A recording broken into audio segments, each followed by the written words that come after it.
کیا نماز میں سلام کے بعد سر کو دائیں اور بائیں جانب گھمانا صحیح ہے؟ اگر موبائل نجس ہو جائے تو ایسی صورت میں اسے کس طریقے سے پاک کیا جائے گا؟ خواب میں نامحرم کو چھونا کیسا ہے؟ آئیے ان سوالات کے جوابات جانتے ہیں اس ایپیسوڈ میں۔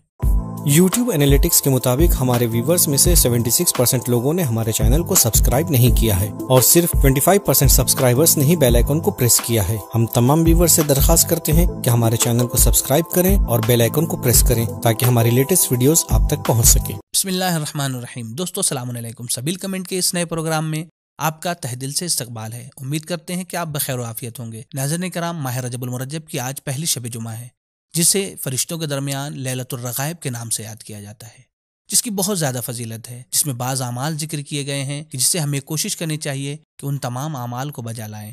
ناظرین کرام، 5 رجب المرجب وہ تاریخ ہے کہ جس دن ہمارے 10ویں امام کی ولادت کی تاریخ ہے۔ آپ کی خدمت میں اور اپنے زمانے کے امام کی خدمت میں اس عظیم اور پرمسرت موقع پر مبارکباد پیش کرتے ہوئے اپنے پروگرام کو شروع کرتے ہیں امام علیہ الصلوۃ والسلام کی ایک حدیث کے ذریعے سے۔ 10ویں امام علیہ الصلوۃ والسلام ارشاد فرماتے ہیں: العجب صارف عن طلب العلم داع الى الغمط والجہل۔ خود پسندی یعنی غرور علم کی راہ میں رکاوٹ ہے اور انسان کو حقارت اور جہالت کی طرف لے جاتا ہے۔ ناظرین کرام، ہماری آپ سے گزارش ہے کہ آپ اگر ہم سے کوئی سوال کرنا چاہتے ہیں تو سوال سے پہلے #Q4Sabil کمنٹ لکھیں، پھر اس کے بعد اپنا کمنٹ لکھیں اور اس کے بعد اپنا نام اور اپنے شہر کا نام لکھیں تاکہ آپ کے سوالات آسانی سے ہم تک پہنچ سکیں اور کوئی سوال مس نہ ہونے پائے۔ اور اگر آپ ہم سے کوئی پرسنل سوال پوچھنا چاہتے ہیں تو سبیل کمنٹ کی ای میل ID کے ذریعے سے بھی ہم سے وہ سوال پوچھ سکتے ہیں۔ کیا نماز سے پہلے اذان دینا ضروری ہے؟ نہیں، نماز سے پہلے اذان دینا ضروری نہیں ہے، بلکہ ایک مستحب عمل ہے کہ جس کی بہت زیادہ تاکید کی گئی ہے۔ اگر غسل جنابت کے بدلے تیمم کیا ہو تو کیا ایسے تیمم سے نماز پڑھ سکتے ہیں یا وضو کرنا ضروری ہے؟ نہیں، اس کے لیے وضو کرنا ضروری نہیں ہے، بلکہ وہ اسی تیمم کے ذریعے سے نماز پڑھے گا۔ کیا قبرستان میں نماز پڑھ سکتے ہیں؟ قبرستان میں نماز پڑھنا مکروہ ہے، اور عبادات میں مکروہ کا مطلب یہ ہوتا ہے کہ ثواب میں کمی ہوگی۔ اگر کوئی ایسی چیز نجس ہو جائے جسے ہم دھو نہیں سکتے ہوں اور جس کا دھونا ہمارے لیے نقصان دہ ہو، جیسے کہ موبائل، تو ایسی صورت میں ہم اسے کیسے پاک کریں؟ اگر موبائل وغیرہ یا اس طرح کی چیزیں نجس ہو جائیں جو پاک کرنے سے خراب ہو جاتی ہیں، ایسی صورت میں سب سے پہلا اس کا جواب یہ ہے کہ حتی الامکان پاک کرنے کی کوشش کی جائے گی۔ اگر پاک کرنا ناممکن ہو یا پاک کرنے سے واقعی نقصان ہو تو ایسی صورت میں ایک راستہ تو یہی ہے کہ آدمی اس کو اسی حالت میں استعمال کرے، لیکن جن جگہوں پر طہارت شرط ہے وہاں خیال کرنا پڑے گا، چونکہ مسئلہ یہ ہے کہ موبائل وغیرہ کا پاک ہونا شرط یا واجب نہیں ہے۔ بالفرض اگر نجس ہیں تو کوئی شرعاً اس میں قباحت نہیں ہے۔ ہاں، اگر خیال کر رہا ہے کہ وہ گیلا ہے اور دوسری جگہ نہیں لگ رہا ہے، یعنی احتیاط اگر کر رہا ہے، لیکن اگر نجس ہے اور اس کی طہارت نہیں ہو پا رہی ہے تو آدمی کوشش کرے کہ اس کے اوپر ایسا کور وغیرہ لگا لے جس سے ہاتھ مس نہ ہو۔ لیکن پہلی صورت یہی ہوگی کوشش کرے پاک کرنے کی۔ اگر پاک کرنا ناممکن ہو یا واقعی نقصان ہو تو ایسی صورت میں اس کو استعمال کرے، البتہ احتیاط کرے کہ اس کے اوپر ہاتھ وغیرہ نہ لگنے پائے یا کوئی چیز نہ لگنے پائے جبکہ گیلی ہو۔ اگر سوکھی ہو تو کوئی حرج نہیں ہے۔ اگر جیب میں موبائل رکھا ہوا ہے اور نجس ہے تو اس سے نماز پہ کوئی آنچ نہیں آئے گی، چونکہ بعض جگہوں پر جہاں پر طہارت شرط ہے، ضروری ہے، لازم ہے، ان میں سے نماز ہے، ورنہ عام حالات میں واجب نہیں ہے۔ طہارت اس وقت واجب ہوتی ہے جب کوئی ایسی چیز ہمارے اوپر آ جائے جس کے لیے طہارت شرط ہے، طہارت ضروری ہے۔ تو ایک راستہ یہی ہے کہ آدمی حتی الامکان کوشش کرے گا پاک کرنے کی۔ اگر ان اوزار کو نکال کر یا اس کو کھول کر پاک کیا جا سکتا ہو، پاک کرنا ممکن ہو تو اس طریقے سے پاک کیا جائے گا۔ اگر ممکن نہ ہو اور یا واقعا نقصان ہو تب ایسی صورت میں اس کو اسی طریقے سے استعمال کرے گا، البتہ احتیاط کرے گا کہ ہاتھ وغیرہ نہ لگے۔ اور اس احتیاط کا ایک راستہ یہ ہے کہ اس کے اوپر ایسا کور وغیرہ چڑھا لیں کہ طری ہونے کی صورت میں اور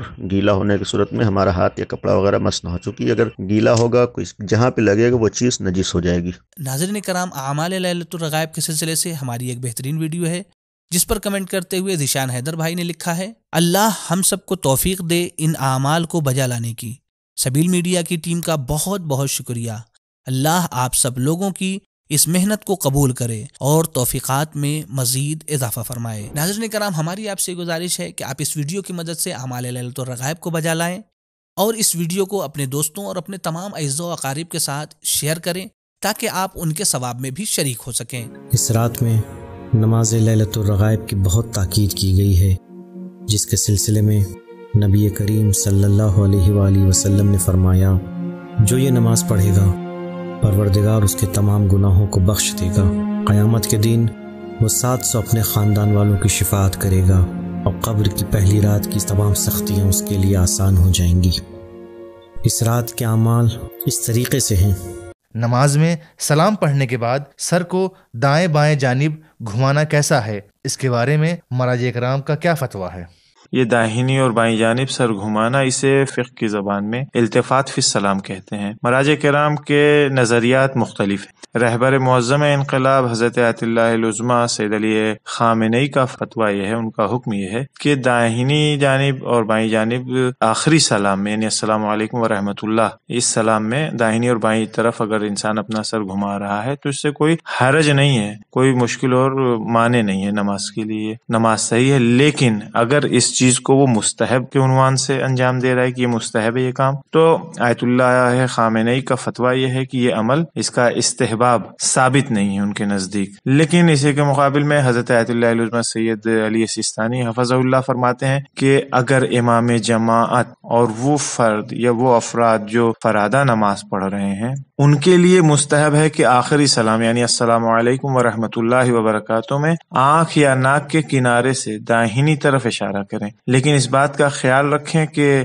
قبلے سے منحرف نہ ہونے پائیں۔ اگر کوئی شخص جماعت سے نماز پڑھ رہا ہے اور اس کے بائیں جانب کوئی نہ ہو، ممکن ہے آدمی ایسی صف میں کھڑا ہو جہاں بائیں طرف دیوار ہو یا اسپیس خالی ہو، جگہ کوئی نہ ہو اس کے بغل میں، تو اس شخص کا وظیفہ بھی وہی ہوگا جو امام جماعت اور فرادہ پڑھنے والے شخص کا ہے، یعنی اپنی داہنی طرف وہ آنکھ سے یا ناک کے کنارے سے اشارہ کرے گا۔ لیکن اگر کوئی شخص جماعت کے درمیان میں ہو، جماعت میں ہو، بیچ میں ہو، یعنی ایسی جگہ پر ہو جہاں اس کے داہنی طرف بھی لوگ موجود ہوں، بائیں طرف بھی لوگ موجود ہوں، تو یہ پہلے وہی کام کرے گا جو اوپر بیان کیا جا چکا ہے، یعنی امام جماعت اور فرادہ والے لوگوں کی طرح سے وہ داہنی طرف پہلے اپنے آنکھ کے کنارے یا ناک سے اشارہ کرے گا اور اس کے بعد سلام پڑھے گا، وہی آخری سلام السلام علیکم ورحمۃ اللہ وبرکاتہ کہتے ہوئے پھر وہ اپنی آنکھ یا ناک کے کنارے سے بائیں جانب بھی اشارہ کرے گا۔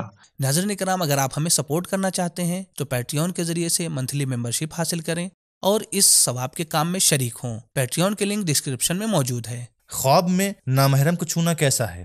اگر آپ خواب میں کسی نامحرم کو ہاتھ لگانا یا اس سے کسی بھی قسم کی کسی کیفیت کے حوالے سے شرعی حکم پوچھ رہے ہیں تو شریعت میں اس بارے میں کوئی بھی حکم نہیں ہے، کیونکہ خواب ایک فعل مکلف نہیں ہوتا کہ جس کے اوپر کوئی حکم لگایا جائے۔ ویسے بھی وہ تمام افعال اور اعمال کے جو انسان بے اختیار کیفیات میں انجام دیتا ہے اس کو جو ہے وہ فعل مکلف سے خارج کر دیا جاتا ہے۔ مثلا سوتے میں ایک شخص نے کوئی کام انجام دیا جس سے وہ بے خبر ہے تو اس کا دین میں کوئی حکم نہیں ہے، یا بے ہوشی کے عالم میں، یا انسان پر کچھ عرصے کے لیے جو ہے وہ عقل کا کوئی جنون کا دورہ پڑتا ہے اور وہ کوئی عمل انجام دیتا ہے تو اس کا جہاں پر بھی انسان کا اختیار ختم ہو جائے وہاں پر کوئی حکم شرعی جاری نہیں ہوتا۔ انہی میں سے ایک حالت خواب ہے۔ اب خواب جو آپ دیکھ رہے ہوتے ہیں وہ آپ کے ذہن کی کوئی انعکاس ہی ہوتا ہے، یا انسان کے ساتھ پیش آنے والے حالات اور واقعات کا انعکاس ہوتا ہے، یا یہ کہ اگر کوئی سچا خواب ہو تو کوئی پیغام ہوتا ہے۔ ان میں سے کسی بھی چیز یعنی اس طرح کی حقیقت نہیں ہوتی۔ ایک دوسرا چونکہ یہ فعل مکلف با اختیار نہیں ہوتا، لہذا اس کے لیے کوئی حکم نہیں ہے۔